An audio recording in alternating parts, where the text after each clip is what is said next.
बिस्मिल्लाहिर्रहमानिर्रहीम।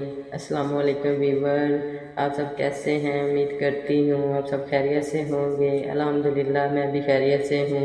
मैं नबीला जवेद, आप देख रहे हैं मेरा YouTube channel JN Punjabi song channel. आए जी हम आपको टप्पे सुनाते हैं।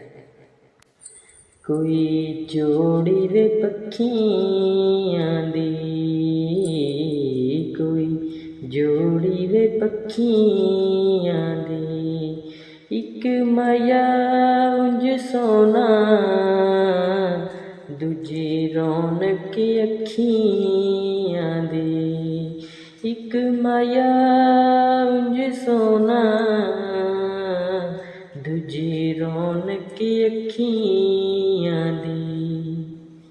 कोई मगजी विचोले दी, कोई मगजी विचोले दी, अखियां अगे रहिंदी ए, सोहनी सूरत ढोले दी।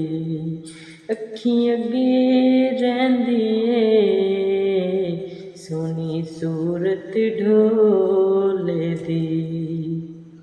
कदी हालत पुछिया कर, कदी हालत पुछिया कर, दिल दे थोड़िया कुछ सोच के रुसिया कर। दिल दे थोड़िया कुछ सोच के रुसिया कर। लो जी अब नबीला जवेद को दें इजाज़त। मिलते हैं दूसरी वीडियो में। वीडियो अच्छी लगी तो लाइक करें, आगे शेयर करें ताकि मेरी न्यू वीडियो तक पहुंच सके। सब व्यूअर अपना ख्याल रखना, नबीला जवेद को दुआओं में याद रखना। अल्लाह हाफिज़।